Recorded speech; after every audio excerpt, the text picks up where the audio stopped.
One of the biggest problems with single pointing is chip control.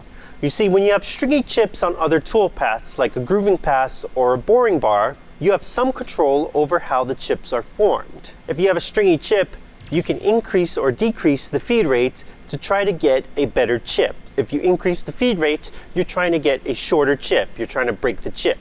With a threading pass, you don't have control like that because your feed rate is locked to a specific feed.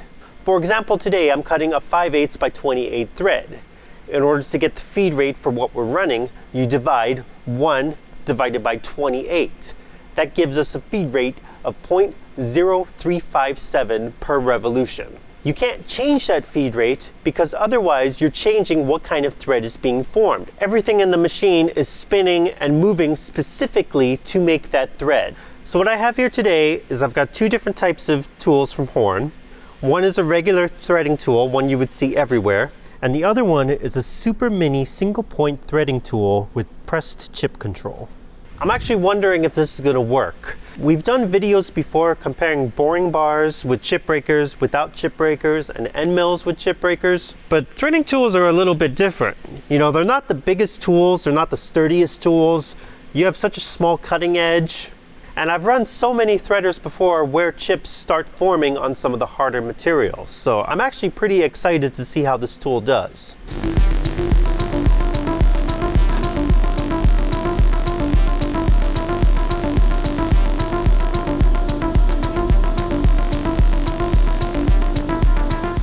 Today I'm excited to be on the Tornos GT32. So what we're going to do for this test is I've got 3 different types of materials.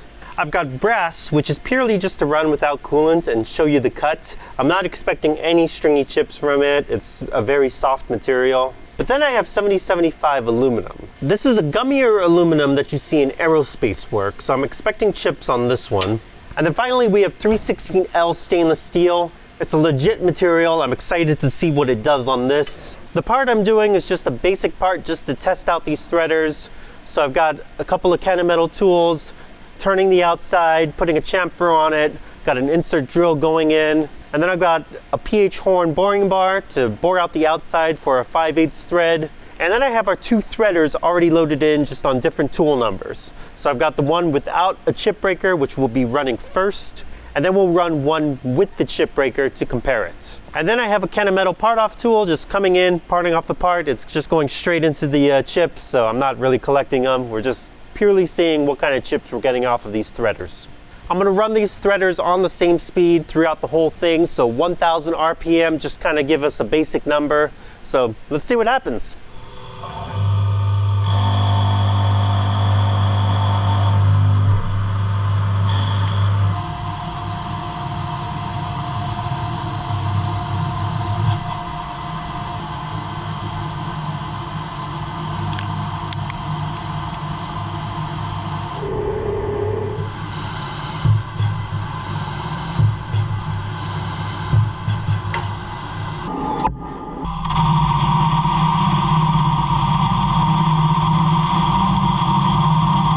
So we ran our first part out of brass. We're using the tool without a chip breaker first, the normal threader. We got really small chips out of it. Honestly, I'm not expecting too much out of the brass since it's such a soft material. You could run it however you want all day. Maybe we'll see a difference with the chip breaker tool. So that's what we're going to run next. The brass is mostly just to show the tool path without coolant, because once I turn on the coolant, you're not going to be able to see anything.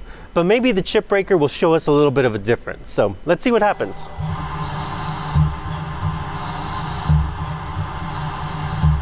All right, so we ran another part out of brass, this time using the chip breaker tool. And well, the chips are also very small. I don't know if we're gonna see too much of a, well, you know, if you look really close, I think there is a difference between the 2 chips. The ones on the chip breaker one are smaller. Or maybe that's just me trying to tell myself that there is a difference between the brass. But honestly, we got what we wanted from the brass. We just wanted to show the tool path. I do think there is a difference. Let's load the 7075 in there. Let's see what happens. And hopefully we will see a difference. Otherwise, I'm going to be in big trouble for making this video and not having anything happen between the 2 tools. So let's see what happens.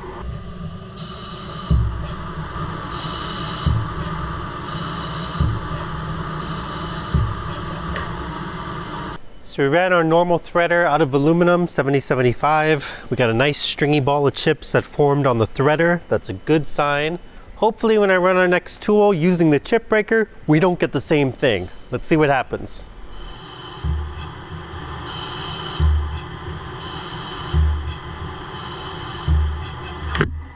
All right, so we ran the aluminum with the chip breaker tool, and it actually cut really good, and I don't see any chips off of it. Unfortunately, I haven't been able to grab any of the chips off of the threads like we were doing with the brass. With the brass chips, they were sticking to the parts. With the aluminum, it looks like they've been just blowing off the part while it's spinning. So we've kept the parameters the same through both tools. They're both running at 1000 RPM with the same tool path. The only difference between the two is that I've changed the tool numbers when I'm switching parts. So that's really impressive because on the normal tool, we got a big wad of chips coming off of that. So switching to the chip breaker made such a difference. So now let's put it through a real test. We're gonna run 316L. Let's see what happens.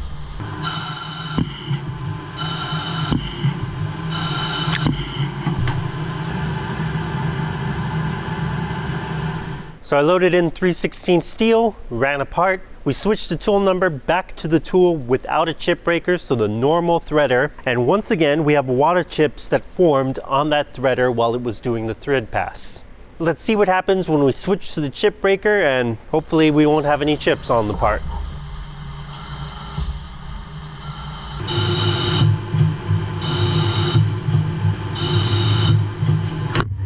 So we ran the chip breaker on the 316, and I gotta say, it cut really well. Threads also look really good on the part. I can see as it's running though, that chips aren't forming on the threading pass, and that's exactly what we want.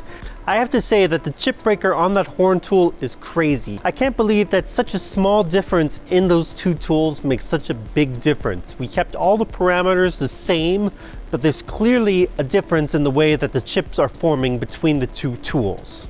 And like I mentioned earlier, this is an issue that you run into all the time running these machines and lathe. Even the aerospace part that I did previously on here, the very first setup that I did on this machine, I had an ID thread on the second op, and there were chips forming during that pass. It was very hard to get rid of those chips. I also mentioned when we did the Smarter Everyday part that I was worried about single pointing because of chips forming. You don't want any chips getting around that tool when you're doing large quantities or when you have to grab onto second operation. But if I had one of these tools with the chip breaker doing that kind of thread, I wouldn't have to worry about that. And it's not just chip breakers on these horn boring bars and threaders that matter. You also have to think about the chip breakers that are on your inserts. They can make such a big difference when you have the correct one that works the best for your material. So that was a really cool test. I'm glad it worked because when I first grabbed these two tools, I wasn't sure what was gonna happen or if I was even gonna have a video if the chips were just gonna wrap around the two bars. So I'm glad that ended up working. I'm definitely gonna check out more of these kinds of tools when I do setups. Thanks so much for watching. Make sure you like this video, subscribe to this channel, and I'll see you next time with my next project.